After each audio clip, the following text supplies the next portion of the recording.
kemarin ditangkap, semalam ditangkap Pak. Ya, dulu namanya Mas Maniki. Maniki jadi korbannya. Masih namanya Maniki. Maniki.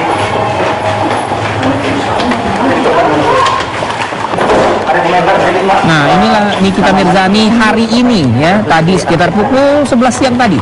Setelah malamnya dia ditangkap karena diduga ikut dalam prostitusi ya, dan kemudian dibawa ke panti sosial. Dan kita terlihat begitu santai sekali, kita datang beberapa teman juga ikut serta untuk datang ke panti sosial. Berbeda dengan Nikita. Jadi ada dua yang ditangkap. PR juga tampil hari ini bersama Nikita sebelum Nikita datang dengan menutup wajahnya dengan menggunakan masker dan kacamata. Nah, ini bisa kita lihat nih. Saat ini diperiksa di ini adalah ketika di dalam ya? Ya, di dalam. Ketika Nikita diperiksa di panti sosial. Ini sesaat setelah ditangkap. Ini. Karena memang diminta beberapa keterangan apa yang membuat Nikita berada di hotel tersebut pada jam malam. Ya. Ini adalah reaksi atau wajah Nikita ketika memberikan keterangan, dan ini adalah rekan Nikita. Inisial PR itu ya? Iya. Jadi memang kedua wanita ini diduga atau menurut pernyataan polisi sudah menjadi korban tindak pidana perdagangan orang. Ya, karena itulah setelah diminta keterangan keduanya dilepas kembali dan pulang ke rumah mereka masing-masing karena ada dugaan praktik prostitusi. Nah, kalau kita berbicara soal prostitusi artis itu sendiri, ini merupakan katanya pengembangan dari, ingat mucikari yang berinisial RB. Tertangkap ya, karena pernah tertangkap sebelumnya. Dari RB lah ada informasi-informasi yang berkembang. Ya. Terima kasih.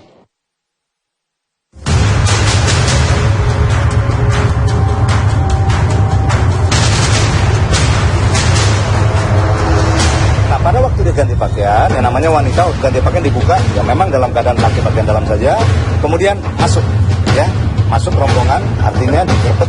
Jadi dia sendiri memang tidak tahu permasalahannya apa, dia hanya sebagai korban.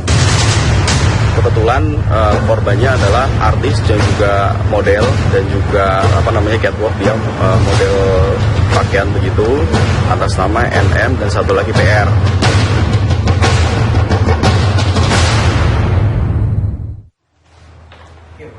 Selamat malam, apa kabar Indonesia Malam hadir selama 1 jam ke depan. Tadi Anda sudah lihat bagaimana prostitusi artis yang kemudian kembali menyeruak. Tapi ini masih sekali lagi masih dalam penyelidikan dan pemeriksaan, masih dugaan apakah benar artis-artis atau model-model yang ada di tayangan sejauh ini sehari ini kemudian mewarnai layar Anda adalah mereka-mereka yang menjadi korban atau menjadi pelaku. Saya sudah bersama dengan Kang Maman Suherman. Selamat malam, pengamat sosial kita. Selamat malam, Mbak. Oke, ini kenapa ketawa gitu ya, Kang? Karena tadi bahasanya korban nih dari pihak kepolisian dan juga kuasa hukum. Tapi gimana Kang Maman, kalau Anda lihat kasus ini kan bukan barang baru. Asik nih, dari papa minta saham ke papa minta paha hari ini. Iya. Bukan fenomena baru. Tahun 86 ketika saya masih di kriminologi, saya bikin skripsi khusus tentang sindikat pelacuran lesbian malah saat itu juga sudah melibatkan dari orang biasa sampai kalangan selebriti. Jadi saya selalu ketawa kalau ini diributkan sejak Mei kemarin terjadi. Saya sudah bilang bahwa satu orang bicara ini akan panjang nih ceritanya. Dan selebriti ataupun bukan selebriti, korban tetap buat saya. Kita mau buka KUHP, kita mau buka tindak pidana perdagangan orang, mereka seharusnya malam ini juga harus dilepas. Karena? Nggak ada pasal yang mengatakan dia melakukan perbuatan pidana. Yang ada adalah kalau yang memperjualbelikan. Germonya, mucikarinya, itu yang diributkan. Meskipun konsensual. Oh iya. Nggak ada satupun. Nanti mungkin kalau ketemu pengamat hukum atau apa, nanti ya, saya mau ada nanya siapa di pasal mana. Nah, tapi gini Kang, bahkan sampai ini, maksudnya gini, kalau kita dengarkan kesannya kayak, ya itu udahlah, udah biasa, nggak barang baru. Tapi terus mau ngapain gitu kan, ini bukan barang baru. Anggota DPR-nya sampai ngeluarin suara loh tentang prostitusi artis yang masih dugaan karena 2 orang ini dikatakannya sebagai korban gitu. Saya sih berharap konsumennya ketahuan biar anggota DPR yang juga jadi konsumen ketangkep. Jadi nggak cuma berkomentar. Karena angka-angka 50 juta, 120 juta buat saya cuma marketing gimmick. Marketing gimmick, oke. Ini kalau dari sosoknya NM ya di sini ya, kita sudah kenal bersama lah pasti Kang Maman. Kalau kenal secara pribadi nggak sama NM? Beberapa kali bertemu, beberapa kali ngobrol. Gimana? Personalnya gimana kok tiba-tiba jadi bingung. Secara personal gimana? Kalau Anda lihat nih sekarang dia dengan mungkin ya dengan biasa saja memasuki dinas sosial yang di Pasar Rebo ya. Sebagai teman baik, sebagai teman dia baik-baik saja. Tidak pernah terlihat terbuka menjual diri di depan orang pun tidak. Dan saya sih selalu menyebut bahwa yang tertangkap ini Atang atau Skuter ya. Selebriti kurang terkenal atau artis tanggung. Kalau artis-artis yang benar hampir. Kenapa selalu menerapanya kepada mereka-mereka yang sedang meniti karir ya, atau mungkin sedang struggle di tengah mungkin di tengah kasta keartisan gitu? Jadi bingung ya Kang Maman ya. Tapi gini, paling tidak ada dua yang berbeda tadi ya. Kalau kita lihat mungkin salah satu yang mungkin Kang Maman juga pernah ngobrol juga sama Nikita ya. Tapi satu lagi dengan inisial PR ini lebih tertutup gitu. Ada perbedaan habit di situ. Begitu mereka masuk ke dunia, ke panggung layar perak, ke panggung pemilihan Miss lalu semuanya disebut sebagai artis, semuanya disebut sebagai selebriti. Saya jadi teringat tahun 80-an, banyak germo yang datang ke kami wartawan ataupun ke produser-produser film untuk memaksa anak-anak yang dia jual untuk masuk menjadi bintang film. Tujuannya cuma satu, bukan untuk jadi artis, untuk dapat kartu sebagai anggota Parvi. Dengan kartu itu mereka bisa menaikkan harganya. Jadi jalur untuk menjadi selebriti dan sebagainya itu bukan tujuan mereka. Itu sebagai jalan untuk menaikkan harga. Karena kalau mereka muncul di majalah dewasa, dari 2 juta jadi 5 juta. Kalau dia sudah jadi artis, figuran masih 10 juta. Tapi kalau dia sudah punya 2-3 dialog, dapat 2-3 scene, sudah 20-30 juta. 120 juta pernah saya dapatkan secara pribadi. Waktu saya main tender di departemen, saya dari rumah produksi. Diminta oleh kuasa pengguna anggaran. Belak-belakan saja gitu ya? 20% termasuk diantaranya adalah meminta nama artis tertentu. Di situ kan dia tidak mau tahu berapapun harganya, ya bukan uang dia. Dan ada beberapa germo yang tahu betul kebutuhan itu, sehingga dia menaikkan harga. Ini pasti untuk tender ya, ini pasti untuk tender ya. Oke, mereka bilang gitu. Begitu dia tahu ini untuk tender, harganya udah 50-80 juta.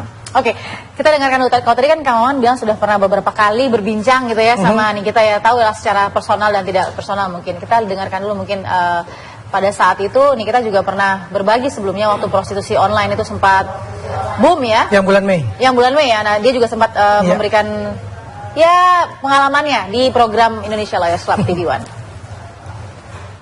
Nikita, Anda kan artis, jadi tahu banyak dong apa yang terjadi di dunia Anda.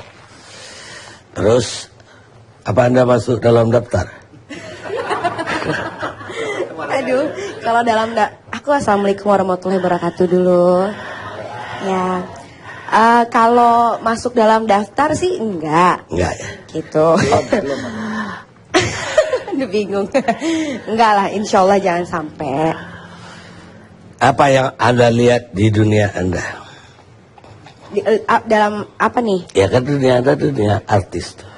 Yang aku lihat dalam dunia aku, ya pastinya lifestyle, terus apalagi ya dunia yang begitu gemerlap ya, yang memang terkadang kalau Niki sendiri pun ngikutin mereka tuh kadang suka nggak sanggup gitu loh, gitu. Saya dengar kehidupan mereka itu mayoritas ya, lebih besar pasak daripada tiang.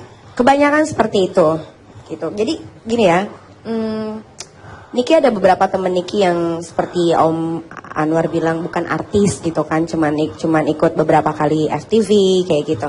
Mereka tuh pengen ikut-ikutan sama kayak artis yang sudah naik daun gitu.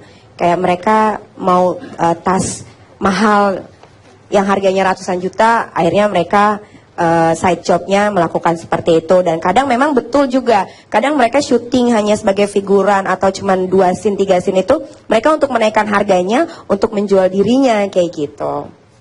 Oke, kita masih punya beberapa potongan tadi dari share-nya Nikita di program Indonesia Liars Club. Tapi dari penjelasan sedikit tadi Kang, ada penjelasan bahwa ya lifestyle yang susah sekali untuk dikejar, itu sudah menjadi barang yang luar biasa kalau bisa didapatkan. Ada social climber di situ terlihat. Gaya hidup, ya. 5 hari yang lalu saya berdiri di depan satu hotel dengan teman-teman TV. Tiba-tiba di belakang saya lihat seorang artis yang selama ini muncul di TV mengatakan dia punya mobil mewah, miliaran rupiah.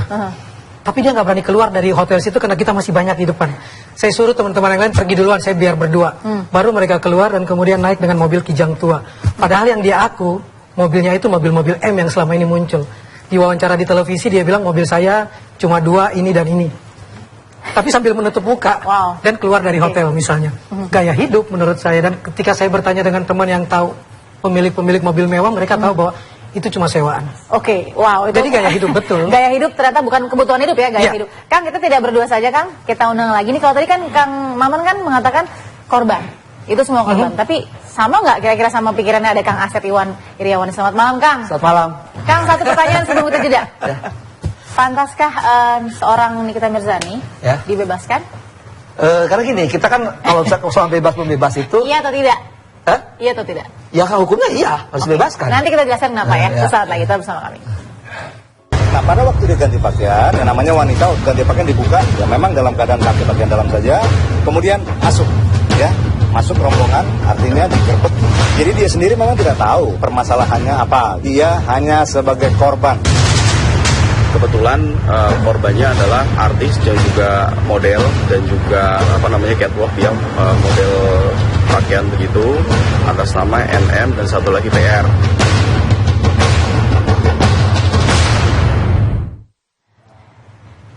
Ini ada statement ya dari anggota DPR Komisi 3 ya, Pak Nasir Jamil. Prostitusi itu kan profesi, bukan sambilan, jadi kurang tepat apabila disebut sebagai korban. Nah itu agak dalam ya, Bang Nasir nih. Lalu kemudian kalau hanya diserahkan ke dinas sosial, mana ada efek jerahnya? Coba kita lihat, dia saja tidak tutup muka. Kalau dia korban pasti dia malu tutup muka, buktinya tidak.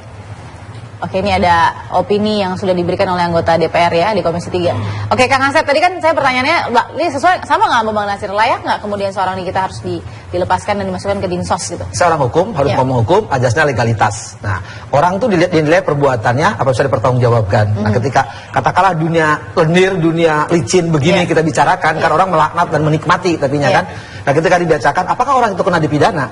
Sekali lagi, ada beberapa kemungkinan. Nah, kalau orang-orang yang jual penikmat tadi, emang hukumnya nggak ada. Kecuali, sebentar ingat, yang melakukan persetubuhan dengan dia itu terikat oleh perkawinan. Dan itu juga butuh syarat, adanya pengaduan dari suami atau istri. Tapi kalau suami istri tidak mengadu, ya nggak apa-apa hukumnya. Itu kan pasal perzinahan kan? Iya, pasal perzinahan, kalau salah satu ada yang mengadu. Tapi kalau misalkan saya single, Balki single melakukan, ya nggak apa-apa. Hukumnya tidak mengatur.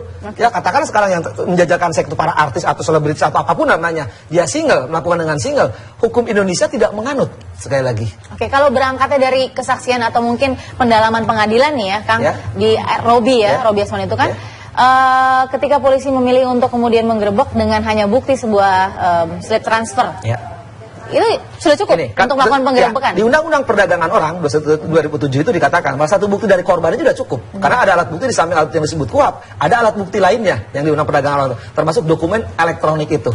Tapi harus penegak hukum, sekali lagi di catatan ya bagi siapapun. Yang merekam itu harus penegak hukumnya. Nah, boleh itu. Nah, ketika itu ada rekamannya, boleh soal alat bukti. Ya, memperdagangkan orang, termasuk Robi kan terus memperdagangkan orang. Ya, tapi kalau orang dagang, ya jualan begituan, nggak mengatur. Oke. Kalau kena tuh di kampung saya di Sari Black, di Doli, di Kota Mangga Besar, berapa yang kan banyak. Saritem jadi Sari Black. Kang Asep tahu banget ya titik-titiknya ya. Ya karena saya tinggal di situ. Oh ya, oke baik. Nah tapi Kang, sejauh ini yang dilakukan polisi dari pendalaman itu sesuai prosedur? Saya kira secara hukum sekali lagi betul, kalau yang dia dagang ya, selama tidak ada pengaduan dari suami atau istri yang melakukan hubungan seksual sama dia, atau dalam tadi bahasa hukumnya zina atau cabul, ya nggak bisa. Berarti statusnya NM dan PR tetap menjadi korban? Nah, istilah korban hati-hati. Korban ini di Undang-Undang Perdagangan Orang pasal 124, orang karena korban perdagangan. Enggak gitu, hati-hati. Korban itu karena psikis ya, itu kena dicabut haknya begitu ya. Ya, perdagangan ini dia bukan korban, dia pemain, cuman tidak kena undang-undang. Pemain ini masuknya apa gini, gitu kan? Yang tadi di Sari Black, yang di Mangga Besar, yang di Doli kan jualan. Tapi itu tidak menganut, tidak bisa dihukum. Kecuali sekali lagi dia tuh di bawah umur, pelakunya orang dewasa, bisa kena. Ini kan sudah dewasa. Atau di taman-taman. Ya kan banyak perda. Biasanya kena perda yang suka istilah sidang tipiring, tidak pidana ringin, jadi malam-malam digerebek, besok disidangin, tapi sidangnya tipiring. Kenanya kena perda karena undang-undangnya nggak ada. Baik, nah jadi kita faktanya dulu beberapa kejadian. Oke, kita lihat gimana berangkatnya polisi ya. Sudah ada Brigjen Pol Agus Rianto juga, Karopenmas Mabes Polri. Selamat malam Pak Agus. Selamat malam Mbak. Selamat malam Mbak. Assalamualaikum warahmatullahi wabarakatuh. Berangkat dari pendalaman kasus mucikari RA ini ya, apakah memang NM dan PR ini menjadi target atau F dan O yang sebenarnya menjadi target, sehingga NM dan PR ini hanya sebagai impact saja dari pengejaran terhadap F dan O? Iya, perlu saya tegaskan di sini bahwa proses penanganan perkara yang dilakukan oleh Polri ya dilakukan berdasarkan dari berbagai faktor yang kita